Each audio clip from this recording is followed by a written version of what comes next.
In this lecture, we're going to take a look at both the preface and the introduction to The Story of Art by Ernst Gombrich.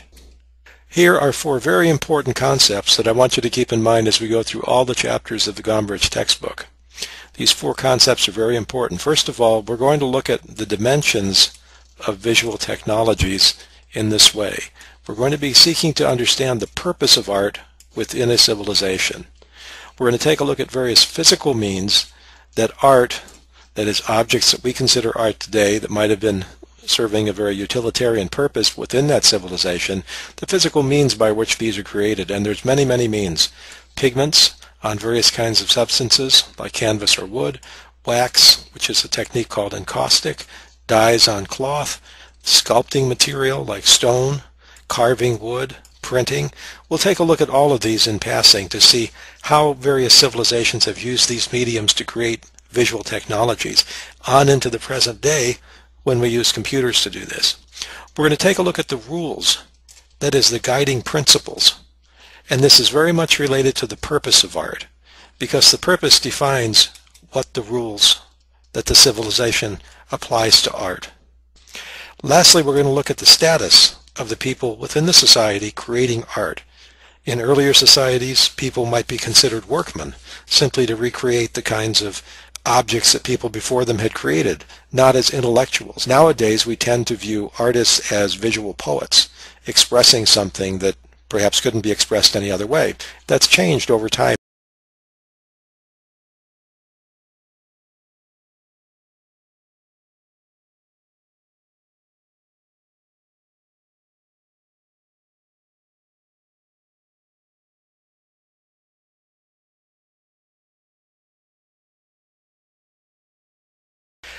What Gombrich makes a point of in this introduction is that we can't judge the goodness or the validity of art based on how we might like the subject matter, a cute child in this case, or in this case kind of a realistic looking elderly woman.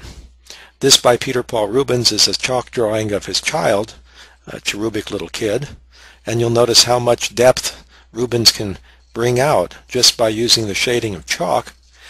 Dürer was an engraver and also an artist in other mediums. This is his mother at an elderly age, and it's quite realistic. It actually portrays a lot of her character. It's a charcoal drawing similar in nature to this, but it would be incorrect to say that one or the other is better. You might like one or the other more than the other, but that doesn't necessarily mean that either or both of them are something that wouldn't be considered valid as an expression of art. Here we have two other examples, one of Dürer. This is a watercolor of extreme detail. Each individual hair of this rabbit seems to have been painted. It's almost photographic in nature. This was painted in 1503, quite a number of years ago. Dürer was very great on trying to achieve detail in his art. But because of that detail, it wouldn't be correct to say that this is better than this drawing by Rembrandt. What Rembrandt's done here with a chalk drawing is to very vividly portray the texture of an elephant's skin. And this is not nearly as detailed as this painting, but it would be incorrect to say one is better than the other simply based on detail.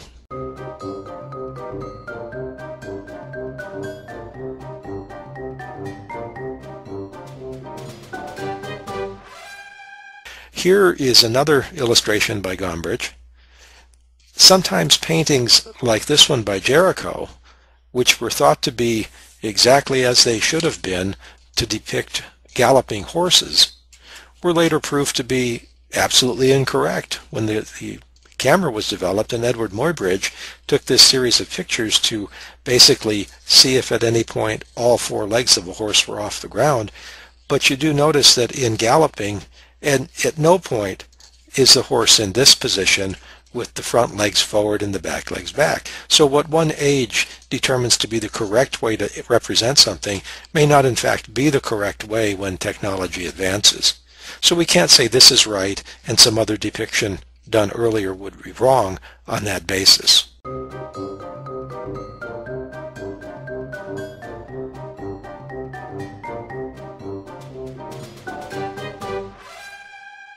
And here we have an example of how society defines what it expects of visual representation. Both these are by Caravaggio, a very famous artist of the early 1600s.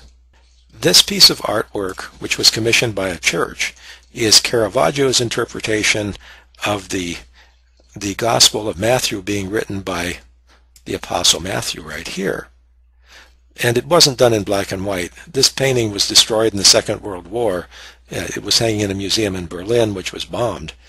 This painting was rejected by the church that commissioned it because they thought it didn't show the saint in as dignified a manner as they had come to expect a saint would be painted. Here the saint is dressed up in common clothes and barefoot, and his hand is being guided by an angel, with the angel touching it, almost like you would guide the hand of a child.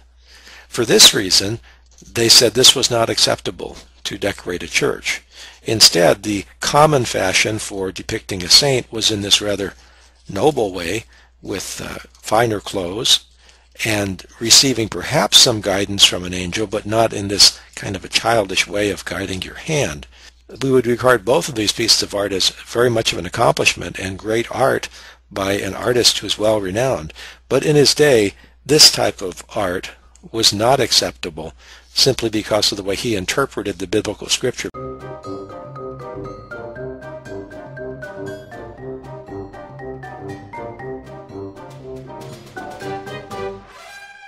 And finally, another example that Gombrich gives is this painting by Raphael, which unfortunately is a little bit distorted here in my presentation of it. I didn't scan this, I took a picture of it.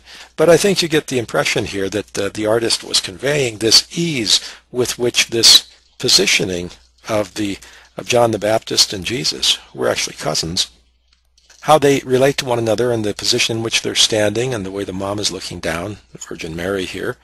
It looks very much at ease, very much the way that you might picture this sort of a scene occurring. But what Gombrich points out is we do have a lot of these sketches and studies that Raphael had done prior to painting the painting in this way. And you see he tried out a number of different ways, positioning of the children in this scene, in order to get the effect that he was after. So to make something look at ease and natural is not necessarily an easy process. It's a mark of the artist that he can cast about and understand all these different interpretations and then choose one which actually is pleasing.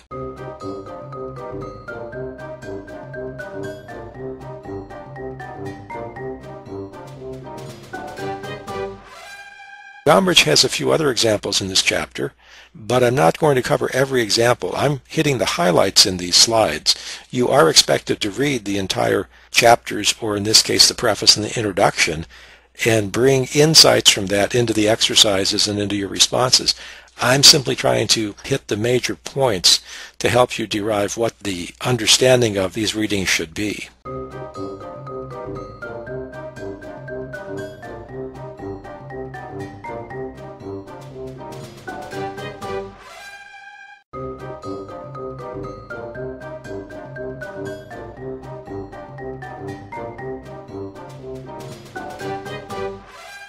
And that's the end of the slides that I'll present for the preface and the intro.